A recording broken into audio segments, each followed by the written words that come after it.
Hello everyone, the queen YouTube चॅनलमध्ये आपल्या सर्वांचं स्वागत आहे. आजच्या व्हिडिओमध्ये पाहत आहोत आपण निमगावची यात्रा. चला व्हिडिओ सुरू करूयात. एकदम छान पद्धतीने आज पहिला दिवस होता. पहिल्या दिवशी ही म्हसोबा देवाची दंडवाटा असतात. देवाला नैवेद्य दाखवला जातो. दिवसभर पूर्ण हाच प्रोग्राम चाललेला असतो. या ठिकाणी मी पूर्ण मंदिराचा व्ह्यू दाखवणार आहे. त्याचबरोबर मारुती मंदिराचा व्ह्यू, शिव मंदिराचा व्ह्यूही दाखवणार आहे. त्याचबरोबर यात्रेचे किती छान छान स्टॉलही या ठिकाणी आहेत, तोही व्हिडिओ पूर्ण मी तुमच्यासोबत शेअर करणार आहे. पहिल्या दिवसाची आपली यात्रेची जी भेट दिलेली आहे ती खूप सुंदर आहे. वेगवेगळे यावर्षी तसं जर पाहिलं तर खूप साऱ्या प्रकारचे स्टॉल आलेले आहेत. त्याचबरोबर जे बाहेर प्रसाद असतात, पेढ्यांचे प्रसाद, तर त्याचेसुद्धा खूप सारे स्टॉल यावर्षी आहेत. प्रत्येक वर्षी या अगोदर मॅक्झिमम 3 ते 4 किंवा 5 असायचे. यावर्षी सलग बोटांवर काउंट करता येणार नाही तेवढे, म्हणजे 12+ स्टॉल आपल्याला या ठिकाणी पाहायला मिळालेले आहेत. आणि जे खेळण्यांचे, ज्वेलरीचे, ते सुद्धा अगदी 10 रुपयाच्या वस्तूपासून तर 100 रुपये, 150, 200पर्यंतच्या वस्तूंपर्यंतची ज्वेलरी आपल्याला या ठिकाणी अवेलेबल होत आहे. लहान मुलांच्या खेळण्यांचे देखील खूप सारे स्टॉल आहेत. एकदम भरगच्च भरलेले आहेत. कितीही मंडळी या ठिकाणी शॉपिंग आली तरी त्यांची शॉपिंग एकदम छान पद्धतीने होणार आहे. अगदी 10 रुपयापासून वस्तूंची सुरुवात असल्यामुळे खूप जास्त प्रमाणात या ठिकाणी लोक वस्तू घेतही आहेत आणि यात्रेची शॉपिंग एन्जॉय करत आहेत. त्याचबरोबर या ठिकाणी मारुती मंदिर जे आहे निमगावमधलं, तर त्याच्या समोरच स्टॉल लागलेले आहेत खाऊचे. या ठिकाणी ओली भेळ, शेव, रेवडी, अजून खूप सारे पदार्थ या ठिकाणी आपल्याला खायला मिळत आहेत. फिरून शॉपिंग करून थकल्यावरती खाण्यासाठीचा छान असा प्लेस या ठिकाणी अवेलेबल आहे. त्या ठिकाणी तुम्हाला शॉपही दाखवले. आता आपण मंदिर पाहूयात. तर या ठिकाणी आपण आलेलो आहोत मारुती मंदिरात, ज्या ठिकाणी आपल्याला सर्वात पहिल्यांदा दर्शन होते श्री दत्त गुरूंचे. त्यांचे छान दर्शन घेतल्यावर आपण पुढे जाऊयात श्री विठ्ठल रुक्मिणी मंदिरामध्ये. एकाच मंदिरामध्ये सर्व देवांची स्थापना केलेली आहे, त्यामुळे एकाच मंदिरात आपल्याला सर्वांचं दर्शन भेटून जाते. आता आपण पुढच्या देवबाप्पांकडे जाऊयात, जे आहेत श्रीराम, लक्ष्मण आणि सीतामाई. आता पुढे जाऊयात आपण श्री साई देवांकडे, ज्यांचं दर्शन घेऊन आपण पुढे जात आहोत.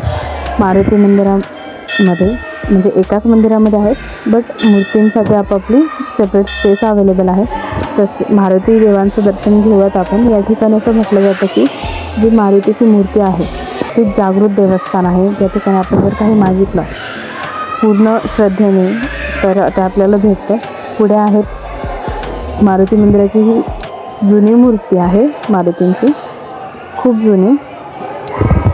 अशा पद्धतीने हे या मंदिराचा व्ह्यू आहे. याच्यानंतर आपण जाणार आहोत खाऊची गल्ली पाहत पाहत छान शिव मंदिरामध्ये. खूप सारे स्टॉल लागले, तुम्ही पाहू शकता. आणि ही मंदिरं या सर्वांच्या मध्ये आहेत, तर आपल्याला सर्व पाहायलाही मिळतं, एन्जॉय करायला मिळतं आणि देवबाप्पांचं दर्शनही भेटतं. या ठिकाणी आलेलो आहोत आपण शिव मंदिरामध्ये. त्या ठिकाणी जीर्णोद्धार झालेला आहे. मंदिरामध्ये खूप बदल झालेला आहे. पूर्वीचं मंदिर हे एकदम दगडाच्या बांधकामाचं होतं. आत्ता काही वर्षांपूर्वी 2 ते 3 वर्षांमध्ये या मंदिराचा जीर्णोद्धार केलेला आहे आणि खूप सुंदर अशा पद्धतीने मंदिर तयार केलेलं आहे. ही आहे भव्य अशी नंदी महाराजांची मूर्ती.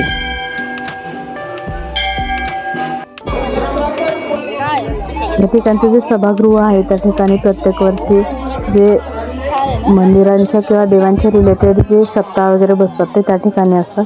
आता आपण जातोय श्री म्हसोबा मंदिराकडे, जे या ठिकाणचं मुख्य देवस्थान आहे, ज्यांची या ठिकाणी यात्रा भरलेली आहे. बाहेर पाहू शकता की खूप जास्त प्रमाणात गर्दी आहे.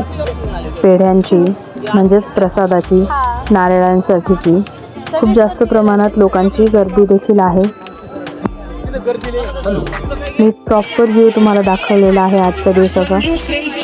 या ठिकाणी खूप छान फुलांचं डेकोरेशन आहे. या ठिकाणी वेगळं काही केलेलं आहे. ओरिजिनल फ्लॉवर्समध्ये ते नाव आपण कोरलेलं पाहू शकता. मस्त डिफरंट कलरमध्ये त्याचं वरचं जे छत आहे ते डिझाईन केलेलं आहे. साईडने सुद्धा खूप छान फुलांच्या माळा सोडलेल्या आहेत. ते खालचं एंट्री केल्याबरोबरचं छोटंसं मंदिर आहे म्हसोबा मंदिरामधलं, जेही खूप महत्त्वाचं आहे. या ठिकाणी मी वरती आले मुख्य देवापाशी. त्या ठिकाणचा व्ह्यू तुम्ही पाहू शकता. खूप छान पद्धतीने देवाची पूजा केली जाते. खूप सारे जण देवाला बाशिंगही देत आहेत.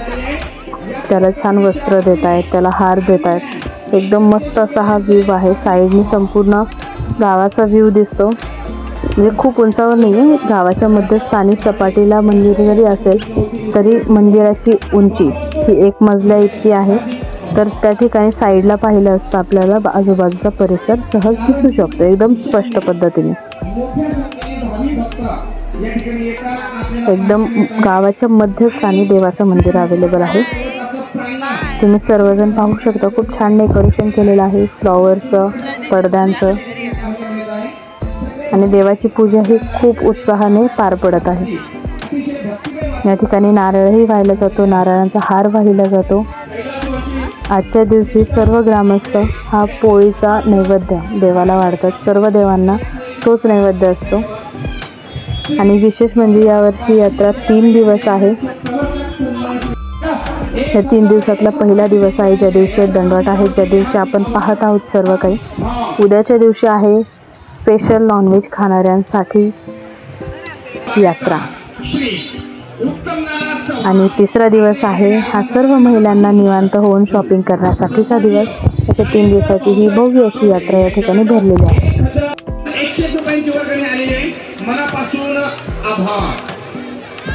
या ठिकाणी देणगीसाठीचा जो स्टेज आहे तोही रेडी आहे.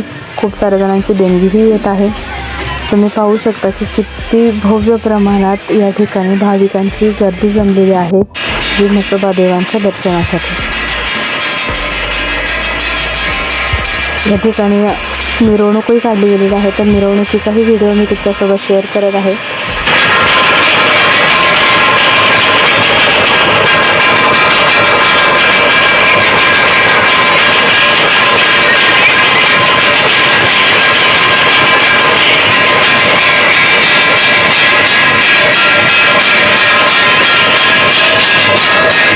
व्हिडिओ जर तुम्हाला आवडला असेल तर चॅनलला लाईक करा, शेअर करा आणि सबस्क्राईब करा. एन्जॉय दिस व्हिडिओ.